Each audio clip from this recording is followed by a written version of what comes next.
Est-ce que vous êtes une TPE? Est-ce que vous êtes une PME? Une PME plus grande? Bonjour Laurent.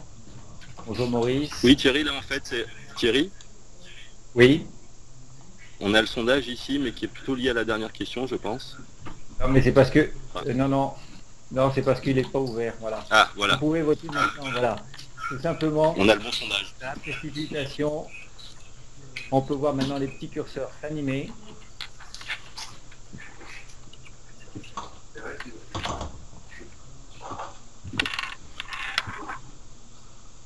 Voilà, donc on a pour l'instant une majorité de PME.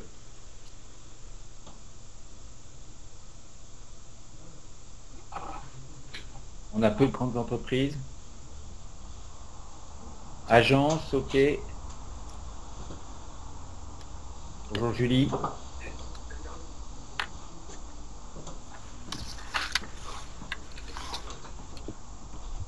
Il nous reste quelques instants avant de démarrer. Excuse-moi.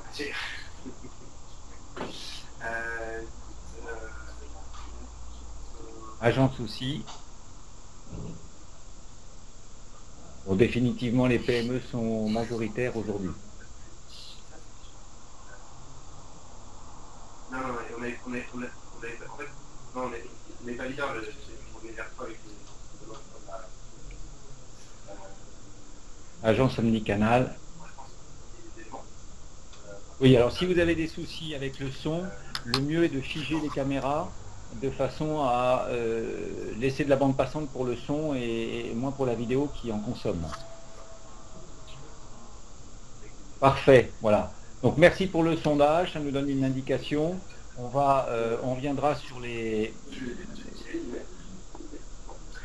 On viendra plus tard sur le sondage, sur un deuxième sondage. Voilà, merci Adeline.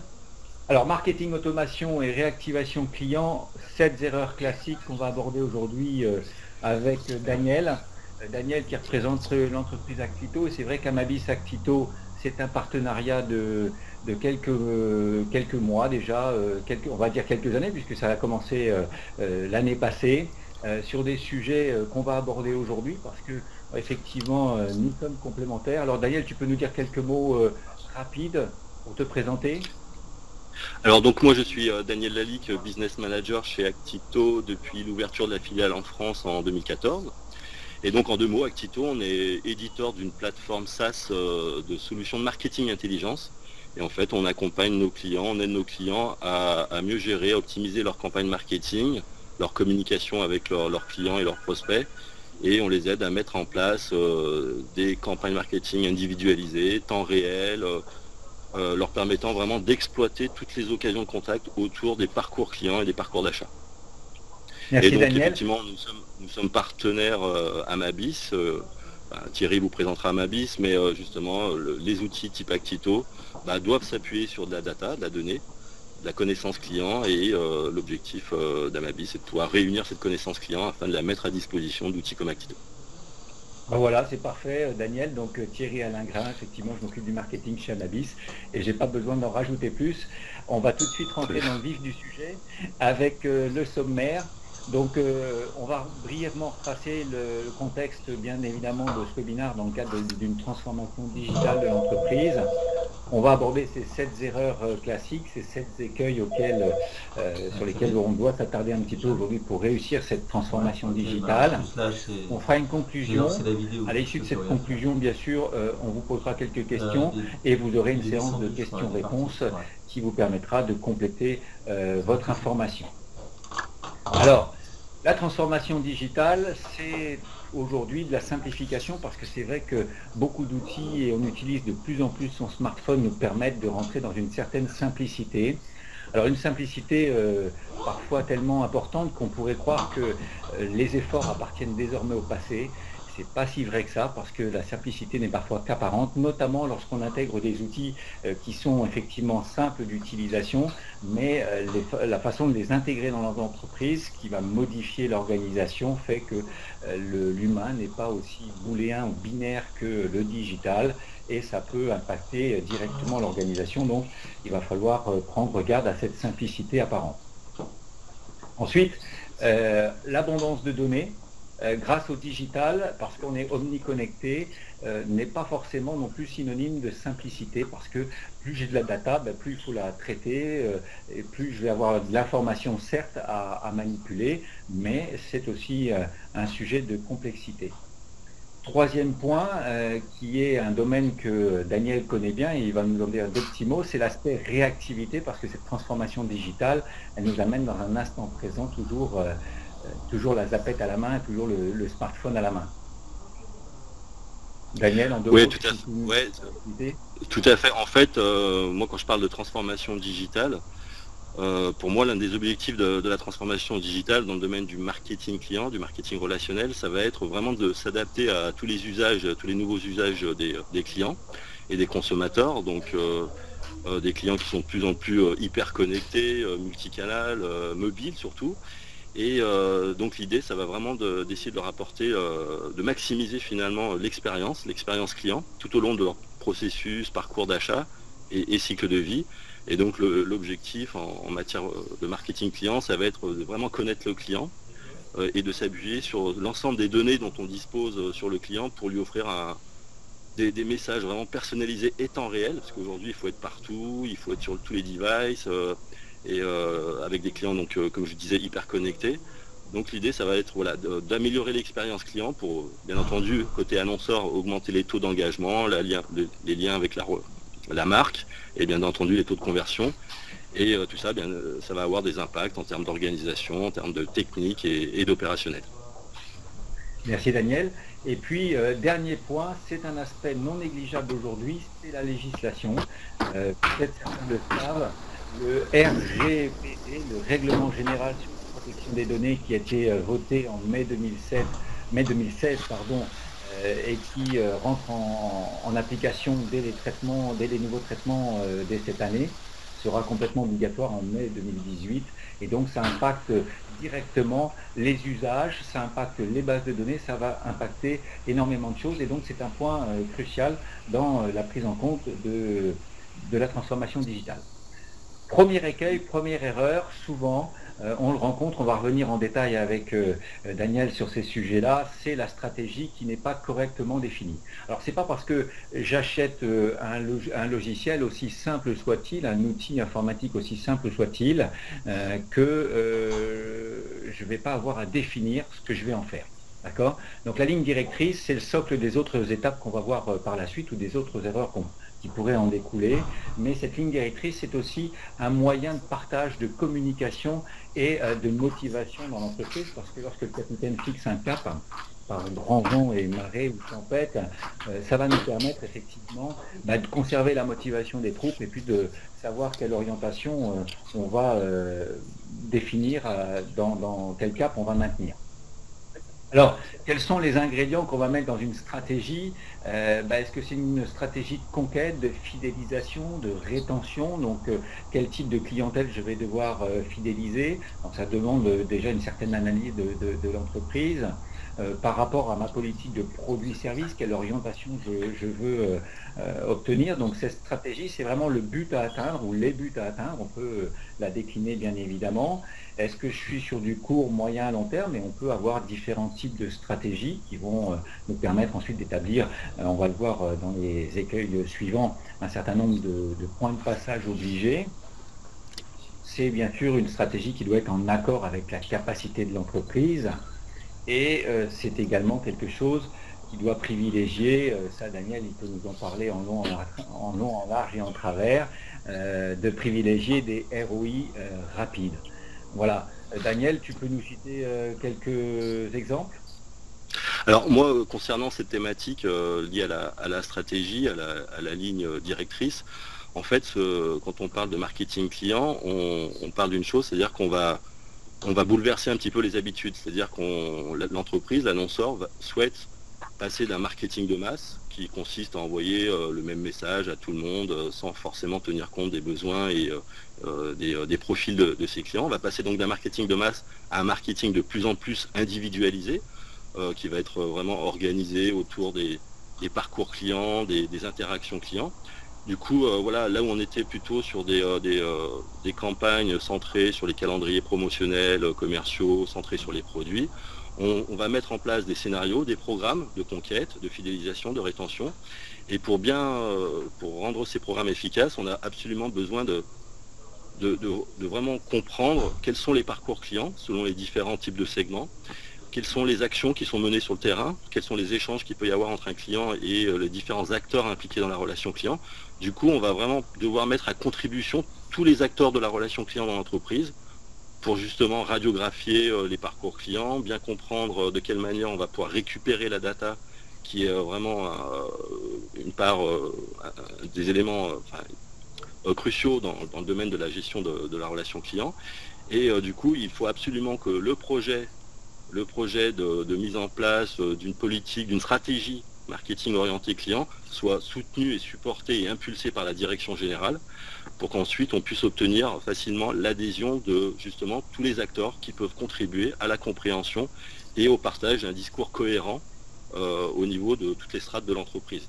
Et on a souvent, on a déjà eu l'occasion d'être confronté à des situations où le projet, la stratégie était menée par un consultant ou par seulement le responsable marketing dans son coin. Et si le projet, la stratégie n'est pas porté suffisamment haut pour ensuite redescendre au niveau des différents départements, le projet en général peut, sur 90% des cas, arrive à échouer, est avorté. Donc importance de vraiment faire porter cette stratégie au niveau direction générale pour ensuite redescendre cette vision partagée au niveau de l'ensemble des acteurs impliqués. C'est tout à fait ça, Daniel, hein. C'est-à-dire que comme on va impacter, comme tu le disais si bien, l'ensemble des acteurs dans l'entreprise, il faut vraiment qu'il y ait le poids de la direction générale pour pouvoir faire que l'ensemble des équipes et des différents services travaillent de concert. Et c'est ce qui nous amène au deuxième écueil, souvent, c'est cet aspect mode projet, dans lequel un des premiers points, c'est d'avoir des équipes pluridisciplinaires, ensemble dans la même direction, comme on vient de l'évoquer. Et dans ces équipes, bien sûr, on va retrouver non seulement des gens du métier, mais des gens du système d'information. Et ça, c'est excessivement important que les demandeurs, finalement, les utilisateurs, puissent travailler avec les gens aujourd'hui qui sont un petit peu les maîtres de l'information dans l'entreprise, que sont les gens du système d'information. Et pour ça, en plus, on va le faire selon une méthode agile, Daniel. Oui, méthode agile. Donc, Thierry, tu l'as dit, et je l'avais évoqué tout à l'heure. Vraiment réunir autour de la table l'ensemble des acteurs impliqués dans la relation client pour les mettre à contribution et comprendre quelles sont les interactions au niveau de chaque département de l'entreprise et pouvoir bâtir ensemble une vision commune de la relation client, des parcours clients et donc des discours à tenir à chaque étape de la relation et du parcours. Et méthodologie agile, ensuite on le verra plus en détail par la suite, mais l'idée c'est vraiment de construire ensuite cette vision stratégique de manière très progressive. C'est-à-dire éviter de dessiner, de définir un projet et un cahier des charges très lourd, avec une vision tout de suite, un déroulé sur 2 ans, mais essayer d'avoir cette vision sur 2 ou 3 ans, et puis derrière construire son projet par lot à taille humaine, on va dire, et pouvoir valider la pertinence de chaque sous-projet, de chaque scénario, de chaque programme, en fonction des résultats obtenus, des résultats observés, et progresser étape par étape, avec un apprentissage continu pour arriver à cette vision stratégique qu'on s'est fixée.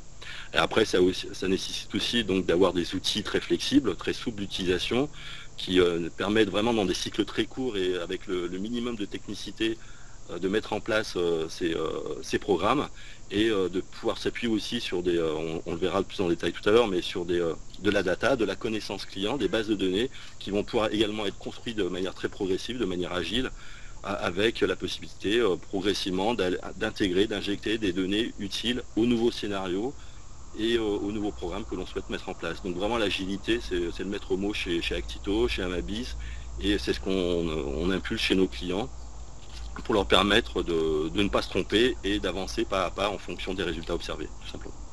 Voilà, donc on impacte le client, enfin on l'intègre directement à la réflexion, on travaille à ses côtés, et ça m'amène au troisième point qui est le point de l'accompagnement externe. Ce point d'accompagnement externe parce que c'est pas le poisson rouge qui est le mieux placé pour parler de son bocal, et lorsqu'on touche à l'organisation de façon horizontale de l'entreprise, parce que c'est l'ensemble des services qui peuvent être concernés, eh bien, on va avoir besoin de cette vision globale de l'entreprise. Et pour ça, dans cette vision globale, on va réunir un certain nombre d'éléments ici. Bien sûr, on a parlé, à partir de la stratégie, on va définir des objectifs. On va voir quels sont les revenus attendus. On va voir quels sont les coûts qui peuvent être mis en jeu. On va bien sûr tenir compte des risques, parce que ça, c'est un des aspects importants du projet. On va avoir des jalons et des étapes qui peuvent nous mettre en évidence les risques à surveiller en priorité. Et puis, on a les outils à disposition. Quels sont ceux dont on va disposer au sein de l'entreprise ou qu'on va pouvoir faire venir de l'extérieur. Et puis, les compétences internes aussi. Ça, c'est une part essentielle dans ces modes projet, de s'appuyer sur des compétences à la fois internes et externes. Et puis, bien sûr, cet aspect de délai dans tout projet. Voilà, on a cette composante qui est essentielle pour pouvoir fonctionner en méthode agile avec ces équipes pluridisciplinaires, parce que la souplesse est un maître mot, mais toujours avec une vision à la fois globale et précise, non seulement dans la stratégie, mais aussi dans les objectifs. Et je rajouterais, si je peux me permettre, juste un complément au niveau de l'accompagnement externe. Effectivement, on se rend compte parfois que lorsqu'il faut réunir différents services, par exemple le digital, le réseau, le call center, enfin tous les services impliqués dans la relation client pour essayer de bâtir cette vision au niveau des parcours clients et des étapes de la relation client sur lesquelles on va pouvoir rebondir en matière de marketing automation. Donc lorsqu'il faut réunir toutes ces personnes-là, qui sont jusqu'à présent organisées en silo, qui communiquent très peu, il peut être vraiment intéressant d'avoir un accompagnement externe qui va vraiment être, neutre de tout conflit d'intérêt. Et donc qui va vraiment instiller cette stratégie et discuter avec chacun de manière égale pour vraiment obtenir l'adhésion de chacun et leur contribution dans cette compréhension des parcours et dans la construction des messages, des contenus à communiquer auprès des clients. Parce que c'est vrai que parfois les projets sont menés soit par la direction commerciale, soit par la direction marketing, qui peut être regardé avec un œil un peu, méfiant de la part des autres services. Et cet accompagnement externe, s'il est apporté, introduit par la direction générale, lui avoir pour rôle justement d'être fédérateur. Oui, nul n'est prophète en son pays, et parfois effectivement la personne extérieure aura, en disant la même chose que ce qu'on dit en interne, sera mieux écoutée parce qu'elle est externe et qu'elle ne rentre pas dans un jeu de lutte d'influence, par exemple. Voilà. Troisième écueil, c'est celui des objectifs et de la roadmap. Alors, qu'est-ce qu'un objectif? Un objectif, c'est avant tout une action qui va être observable, mesurable, ça on y reviendra tout à l'heure, mais déjà on pose ici cette définition parce que il n'y a pas d'objectif si on ne peut pas le mesurer. Si c'est pas mesurable, si c'est pas quantifiable, ça ne peut pas constituer un objectif. Et l'objectif, c'est forcément une action qui ne dépend que de nous ou de l'emploi, que des services dans l'entreprise. Contrairement à la stratégie qui est le but à atteindre, les objectifs, ce sont des actions que l'on va pouvoir mener et qu'on va pouvoir définir dans le temps. C'est la grande définition de l'objectif, c'est celle-ci. Et là, on va devoir les prioriser. Et Daniel, toi, d'un point de vue marketing, objectif roadmap, c'est quand il y a un plan marketing, on retrouve ses fondamentaux. Oui, complètement. En fait, j'en parlais tout à l'heure, donc l'idée, c'est de se fixer une stratégie marketing orientée client, donc changer un peu de paradigme. Et puis, on va mettre en place des programmes de conquête, de fidélisation, de rétention, d'upsell, de cross-sell, etc. Donc ces programmes vont être activés autour des parcours clients, des touchpoints, des points d'interaction qu'on peut avoir avec lui, etc. Et l'objectif, c'est d'atteindre cette vision long terme en matière de marketing relationnel. Ceci dit, on est sur un changement de paradigme, un changement d'habitude. Ça va impliquer, bien entendu, on l'a vu, une réorganisation, une discussion entre les différents acteurs, et puis la mise en place peut-être de nouveaux outils et de nouvelles façons de travailler, donc des coûts associés bien entendu. Donc ce qu'on recommande fortement, c'est ensuite, comme je disais, construire progressivement cette vision marketing en identifiant dès le départ les premiers scénarios, les premiers programmes qu'on va pouvoir très facilement mettre en place avec un minimum d'efforts, un minimum de changements en termes d'un point de vue technique notamment, un minimum, mais qui sont susceptibles vraiment d'apporter des résultats immédiats sur le très court terme. Donc par exemple, si on est dans une logique de vente, de retail, de grande distribution, etc., on va s'attarder sur des scénarios de type relance de panier abandonné, de type welcome pack, de type d'upsell suite à un achat, etc. Donc des choses très faciles à mettre en œuvre et qui peuvent très vite apporter des résultats, pour peu qu'on ait bien travaillé sur la personnalisation, qu'on ait bien travaillé sur le temps réel, etc. Et donc ça va permettre de rapidement démontrer la valeur de cette nouvelle stratégie auprès de la direction générale, donc de conserver, d'entretenir sa motivation à aller dans ce sens-là. Ça va permettre de conserver l'adhésion aussi de tous les acteurs impliqués qu'on a dû réunir autour de la table en leur montrant les réels bénéfices liés à cette nouvelle stratégie pour le marketing et pour l'ensemble des acteurs de la relation client. Et donc voilà, prioriser ces chantiers en fonction du rapport complexité-coût et bénéfices escomptés, et progressivement développer les programmes peut-être un peu plus coûteux, mais en ayant démontré la valeur dès le départ. Alors ce que tu évoques là, Daniel, d'ailleurs on le retrouve d'un point de vue organisationnel, c'est-à-dire que lorsqu'on va faire des choix d'outils, des choix de réorganisation au sein de l'entreprise, on va avoir exactement la même démarche parce que la priorisation sera la même, parce que l'identification des points de rupture sera aussi stratégique, parce que bien sûr on aura défini les mêmes objectifs, et puis dans les délais, on aura aussi cette réactualisation. Parce qu'on sait très bien que lorsqu'on est notamment en méthode agile, il y a des choses qu'on envisage, on balise dans le temps, et puis il y a des décalages, il y a des glissements, donc il faut réactualiser régulièrement sa roadmap. Et là, il y a un terme qui est intéressant, c'est point de rupture. Effectivement, dans le cadre d'un parcours client, on va dire cross-canal, sans rupture, l'objectif, ça va être d'apporter une cohérence entre les actions terrain au niveau du magasin, par exemple, et les actions qui peuvent être menées au niveau du site web. Et pour peu qu'on ait mis en place un scénario très facile d'un point de vue technique et opérationnel pour créer justement un parcours sans couture entre ce qui est dit en magasin au prospect et ce qui est affiché au niveau du site web lorsque l'individu retourne sur la marque, mais au niveau du site web, ça va tout de suite apporter des meilleurs taux d'engagement et de conversion. Et là, on va rapidement démontrer la valeur lié à la mise en place justement d'un parcours d'achat multi-contact, multi-canal, et donc démontrer à très court terme la valeur liée à ce type de projet orienté client. Quatrième écueil, quatrième erreur, c'est la smart data. Alors qu'est-ce que la smart data? C'est que lorsqu'on a cette abondance de data, il faut se poser systématiquement la question de son utilité et de sa valeur, de sa complétude. On va voir d'un certain nombre d'autres critères. Et ça, Daniel, d'un point de vue marketing, c'est stratégique, parce que si je n'ai pas la bonne information, forcément, je ne vais pas pouvoir analyser mes cibles, je ne vais pas pouvoir relancer correctement.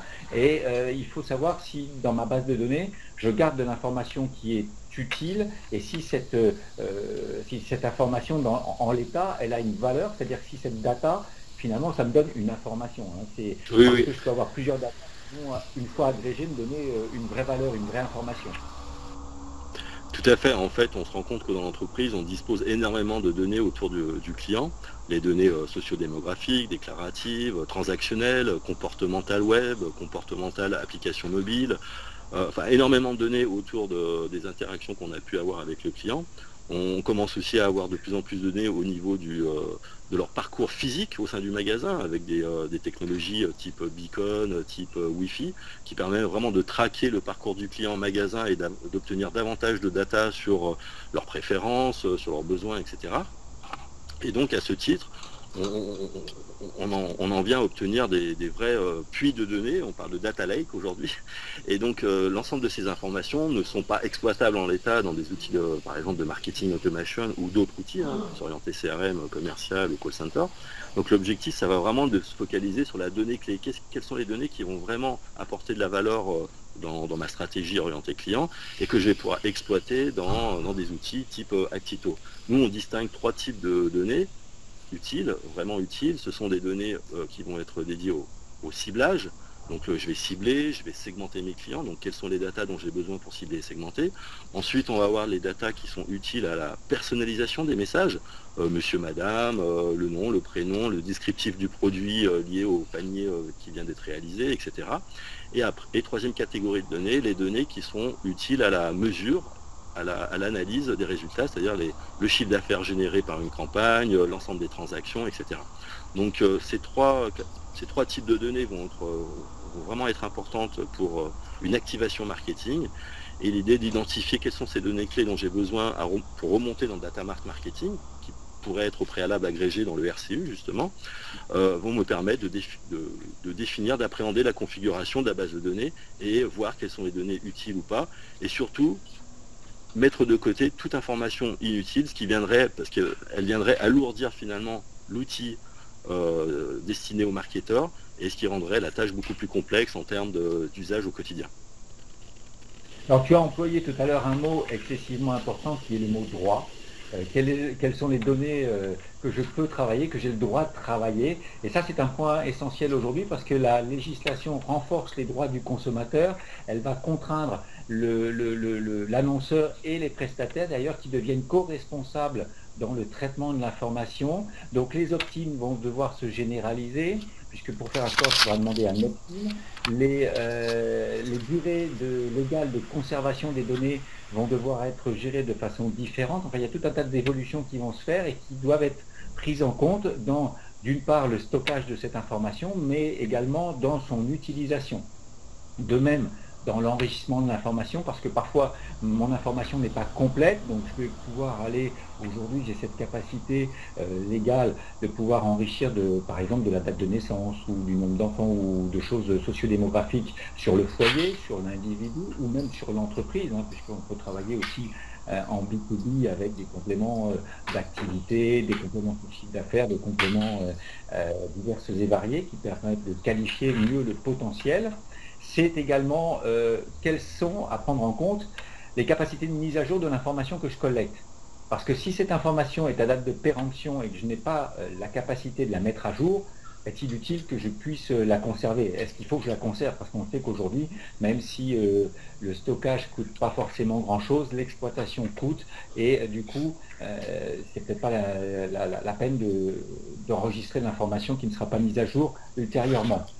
On a parlé d'agrégats aussi tout à l'heure, de score, de typologie, de segmentation. Donc ça, c'est la préparation de l'information qui n'est pas forcément exploitable en l'état. C'est-à-dire qu'à partir du moment où, typiquement, j'ai un ticket de caisse, ce ticket de caisse n'a pas forcément une valeur unitaire intéressante. Par contre, l'agrégation de différents tickets de caisse peut me donner une valeur moyenne du client, peut me donner une fréquence d'achat, peut me donner des rayons qui sont plus consultés que d'autres, etc. Donc l'agrégation, la préparation de l'information pour ces scores qui sont des notes probabilistiques individuelles de comportement par exemple, ou pour des groupes, typologie, segmentation qui vont être calculés dans la base ou qui pourront être calculés dans la base.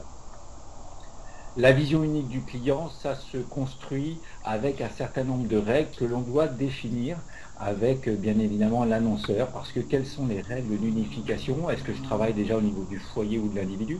Parce que je travaille en B2C, est-ce que je travaille au niveau des services en B2B? Comment est-ce que j'agrège mon information? Si j'ai un nom qui est renseigné, un prénom qui est renseigné dans un champ et que j'ai son initiale uniquement, est-ce que c'est un doublon ou est-ce que c'est un autre membre du foyer? Voilà, j'ai tout un tas de questions qui peuvent se poser sur cette vision unique du client. Écueil 5, une fois qu'on a choisi cette information utile, c'est comment est-ce qu'on va la rendre disponible, c'est le data ready, comment est-ce qu'on va la rendre disponible aux différents outils qui gravitent dans mon système d'information, que ce soit un outil de marketing automation comme celui d'Actito, que ce soit un outil CRM par ailleurs. Donc comment est-ce que je rends disponible cette information? Et effectivement, je vais devoir simplifier l'accès aux données. Ça, c'est vraiment un des aspects clés pour le marketeur, c'est d'avoir cet accès aux données et bien sûr de rentrer dans la qualité, la normalisation de la donnée. Et si on travaille aujourd'hui de plus en plus avec Actito, c'est parce que dans les nombreux projets que vous rencontrez dans la mise en œuvre du marketing automation, un des écueils principaux, c'est que la donnée n'est pas accessible. Daniel? Oui, tout à fait. En fait, on peut disposer d'énormément de données autour du client dans l'entreprise, mais qui en l'état, si cette donnée n'est pas transformée, organisée, restructurée, peut être très complexe à manipuler par le marketeur. pour le ciblage, la personnalisation, la création de segmentation automatique, etc. Donc à partir de ces données brutes, l'objectif, ça va vraiment de retravailler cette donnée, de la structurer, de la rendre propre, qualitative, fiable et également manipulable justement par des marketeurs.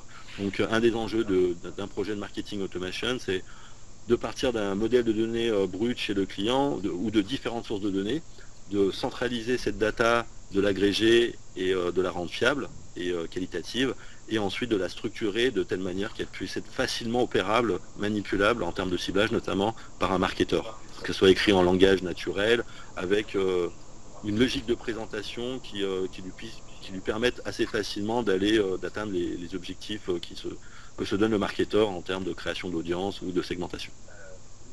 Et c'est vrai que dans les projets qu'on rencontre aujourd'hui, autant la mise en œuvre et le paramétrage d'un outil peut être simple, autant si mes datas ne sont pas correctement agrégées en amont, je vais retarder l'intégralité de mon projet parce que finalement c'est le carburant de base, et si ce carburant je ne l'amène pas, mon outil il a beau être performant, il a beau être souple, mes scénarios ils ont beau être définis, si j'ai pas la data pour carburer, je suis en plan.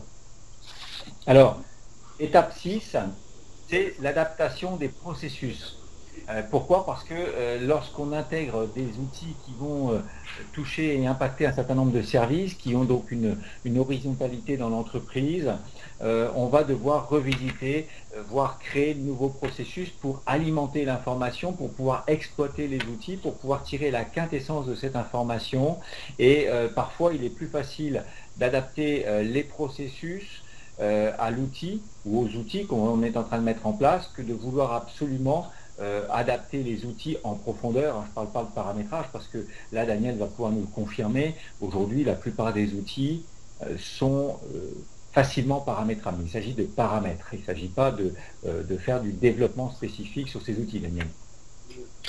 Oui, en l'occurrence, en tout cas pour Actito, c'est un outil qui est très très facile d'utilisation, très facile en termes de mise en œuvre et de mise en place des scénarios, des règles de segmentation et j'en passe.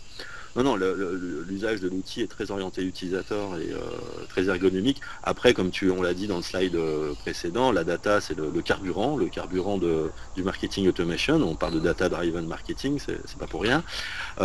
Mais derrière, il faut que ces data soient fiables, qualitatives et structurées de telle manière qu'elles puissent être manipulables.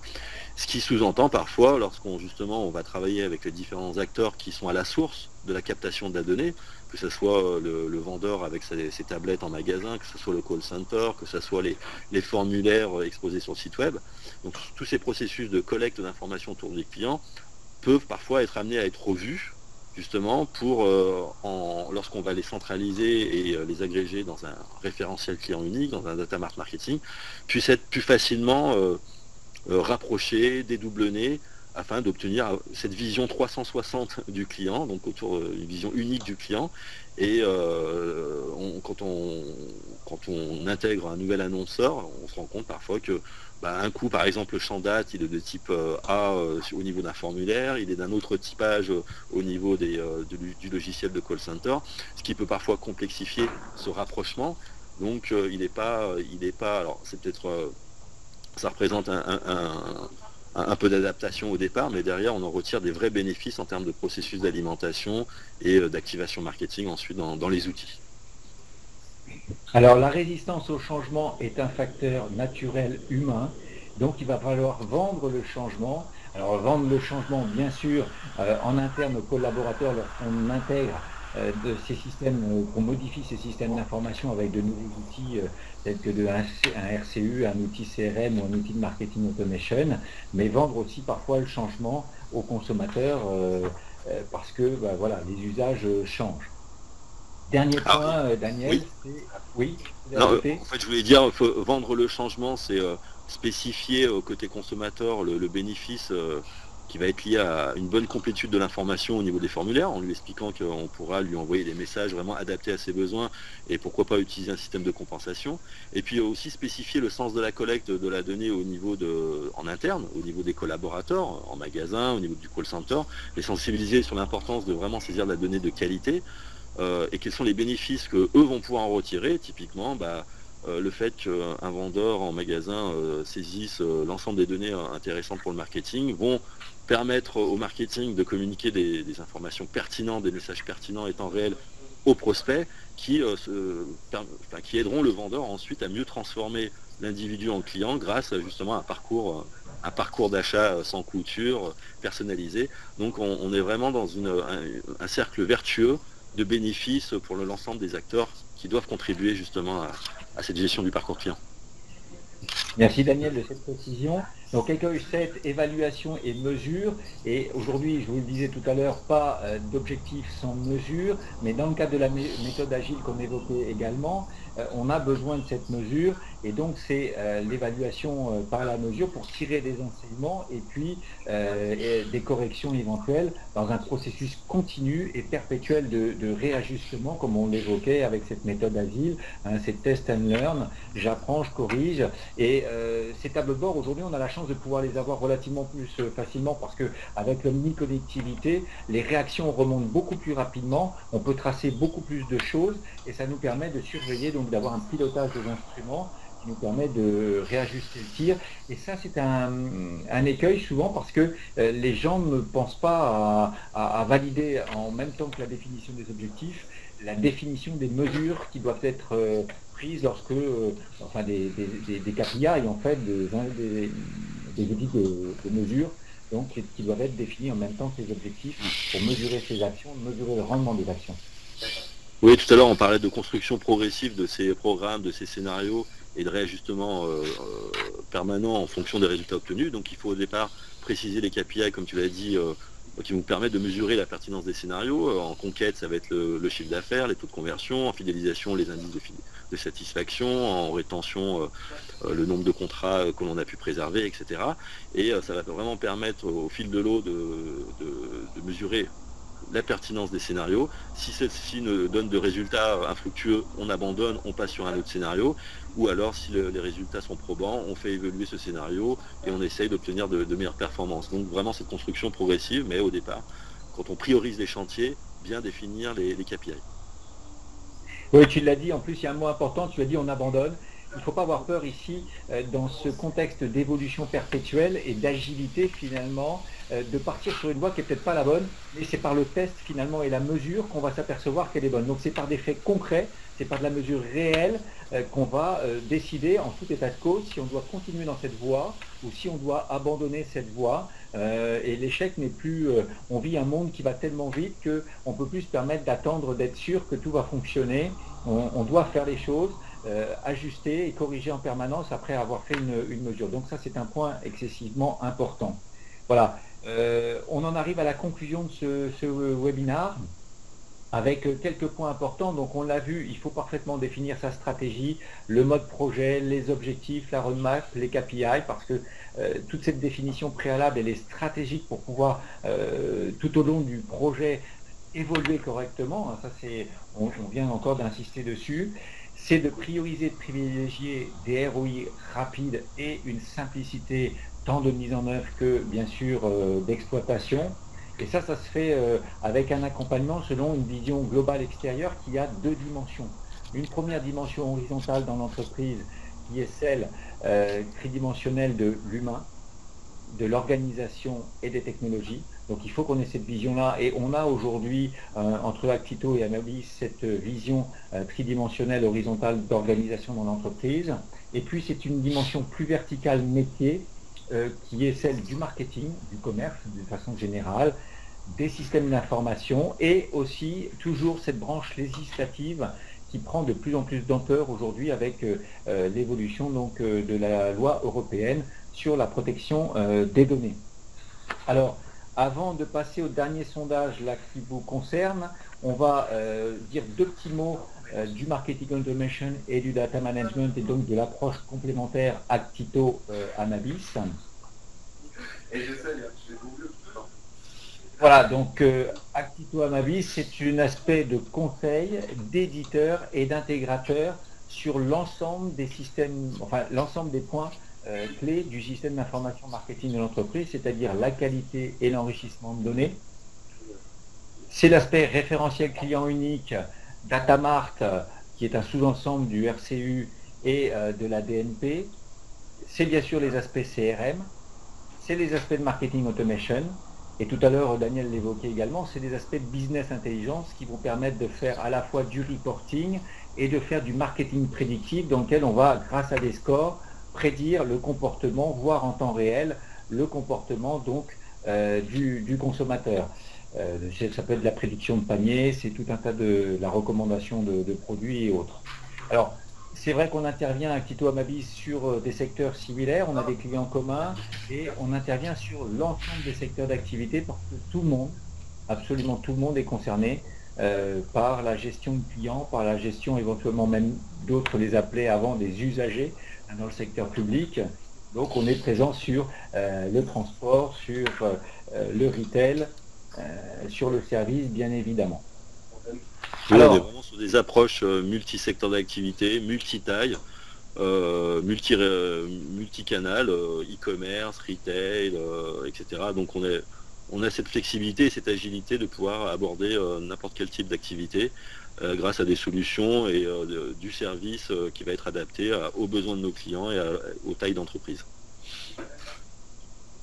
Merci Daniel. Alors Adeline, on va pouvoir afficher le dernier sondage parce qu'on a envie de vous poser la question pour orienter nos prochains webinaires, voire des ateliers en salle.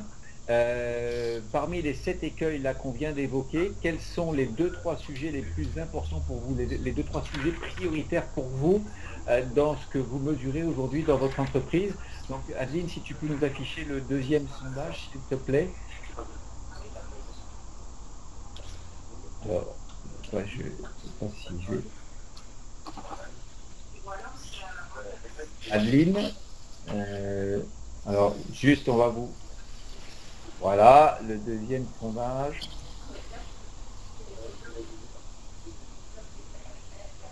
Voilà. Voilà, vous voyez le sondage. Alors vous avez le droit de... Vous pouvez voter sur deux, trois sujets.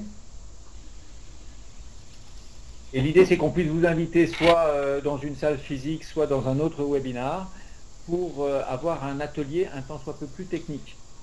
Alors, j'ai vu tout à l'heure, on va passer ensuite à la séance de questions-réponses.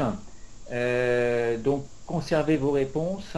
Mais oui, vous allez pouvoir télécharger le diaporama à l'issue de ce webinaire. Il n'est pas encore en ligne et je le mettrai en ligne dès que nous en aurons terminé avec Daniel de cette présentation. Voilà, donc on a finalement, aujourd'hui, à part les objectifs et les roadmaps qui semblent bien définis, la Smart Data, la Data Ready. Alors la Smart Data, oui, ça c'est effectivement un critère important. Définition de la stratégie, évaluation, mesure, KPI, adaptation des processus. Alors oui, j'en profite, je vois qu'Adeline vous répond. Le webinaire est disponible en replay pendant une semaine.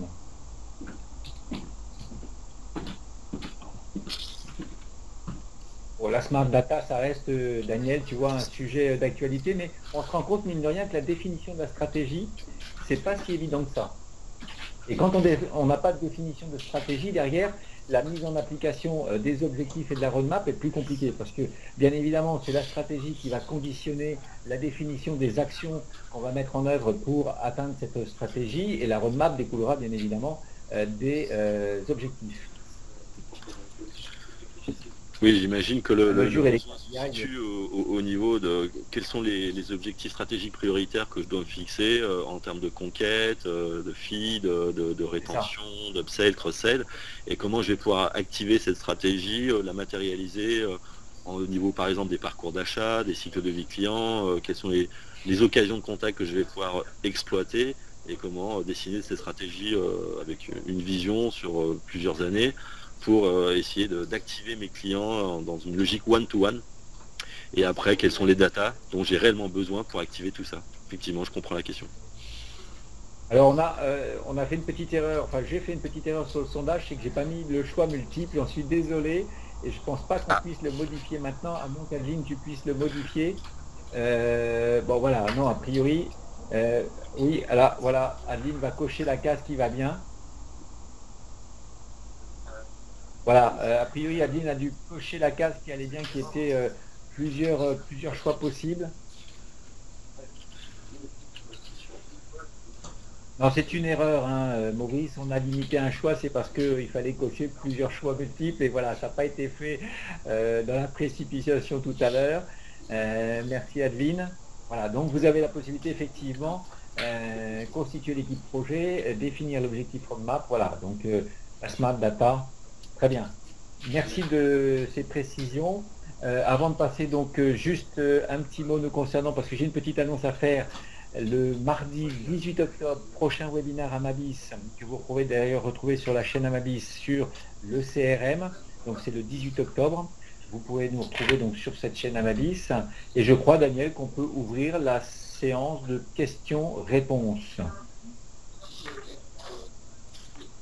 Topissime, Maurice. Bravo. Alors, merci à tous les deux pour ce... D'accord, merci Yanez.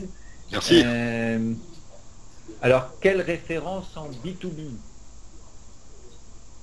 Daniel, je te laisse répondre en priorité.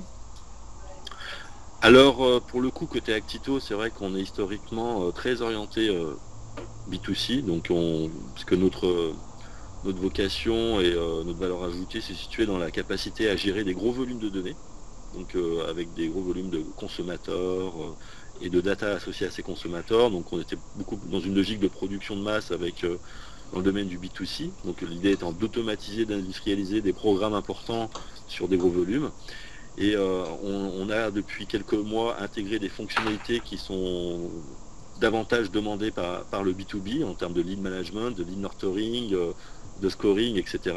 Ce qui nous a permis d'intégrer des premiers clients dans le domaine du B2B.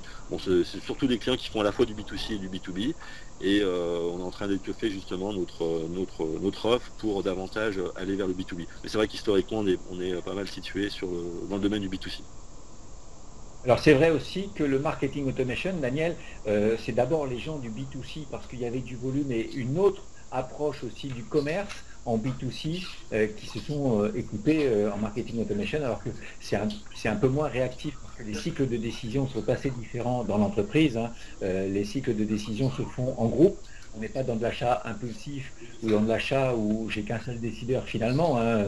Dans l'entreprise, il y a souvent un comité projet qui décide de l'investissement de tel ou tel type de biens à caractère industriel ou de service. Oui, tout à fait. Quand on parle de marketing automation en B2C, voilà, on est sur de l'achat répétitif, de consommables, etc. Nous, on a des clients dans le B2B qui vendent de la formation, qui vendent du consommable. Donc voilà, on est sur des cycles d'achat très courts, avec du repeat business régulier.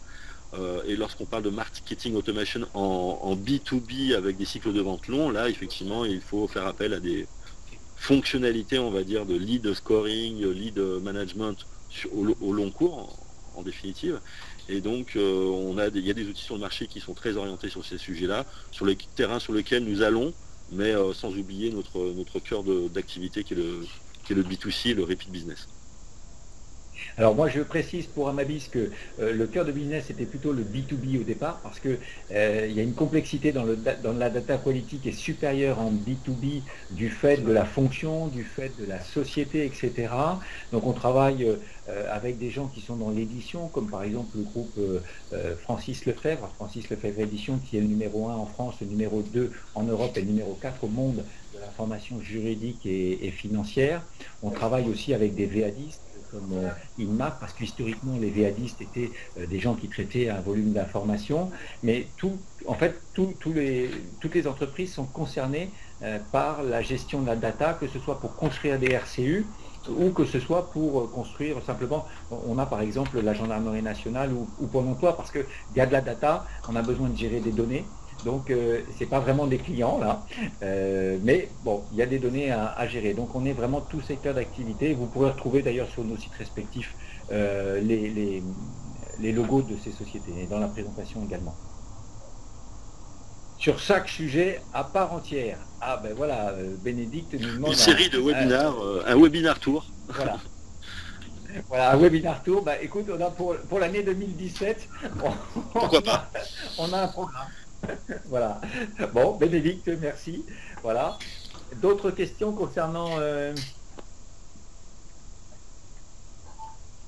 Alors, je vois pas d'autres questions dans le chat. Est-ce que j'en aurais loupé?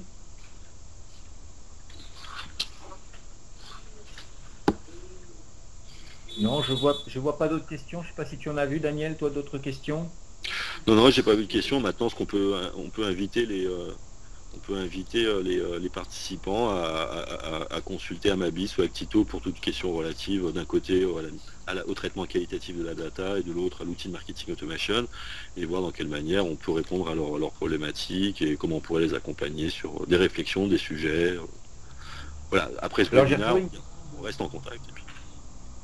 J'ai retrouvé une question de Laurent là, qui demande si on opère également sur les dispositifs de communication, en particulier la génération de leads. Alors forcément, quand on travaille sur le système d'information, on va gérer ces leads-là. Après, c'est quelles sont les opérations de communication que vous allez mettre en avant, type livre blanc, type... il y a mille et une façons de générer du lead. Après, c'est comment est-ce qu'on le collecte. Et là, oui, on va intervenir. Et comment est-ce qu'on le consigne dans le CRM ou dans d'autres outils de marketing automation pour pouvoir relancer? Oui, on intervient. Je pense, tu peux peut-être compléter éventuellement, Daniel, mais oui, on intervient dans ces phases de génération de leads. Oui, la génération de leads implique différents composants. Il y a le contenu, le content marketing, l'inbound marketing, la source de données, comment on va capter les leads. Est-ce qu'on parle ici à partir d'une adresse IP, d'un user anonyme qui se connecte à mon site, essayer de retargeter avec un message pertinent? Est-ce que c'est construire du contenu dans une logique justement d'inbound marketing? Est-ce que c'est nurturer le lead une fois qu'il a été capté pour le conduire, l'influencer, l'accompagner jusqu'à l'acte d'achat? Enfin voilà, il y a différentes composantes. Amabis et Actito, on couvre un certain nombre de ces composants. Sinon, on a des partenaires aussi qui vont pouvoir intervenir en amont ou en aval de ce cycle lié à la génération et au traitement des leads. Il faudrait qu'on ait un peu plus de précision sur le besoin et la question. Je pense qu'effectivement, là, on a apporté une première réponse, Laurent. Merci de nous le confirmer ou non via le chat. Quoi qu'il en soit, si vous n'avez plus de questions, bien évidemment, on reste à votre disposition puisque vous avez nos coordonnées. Donc, vous serez certainement également remercié par mail pour votre participation. Donc, Daniel, je te dis à bientôt. Alors, puisqu'on a une liste maintenant de nouveaux webinaires à concocter. Une roadmap. Donc, on va prioriser les chantiers liés à cette roadmap. Et en fonction des réponses qui ont été apportées, et au plaisir de vous revoir. De te revoir. Merci Daniel, merci à vous et puis à très bientôt sur les chaînes Actito et Amabis. À bientôt. Merci beaucoup. Au revoir.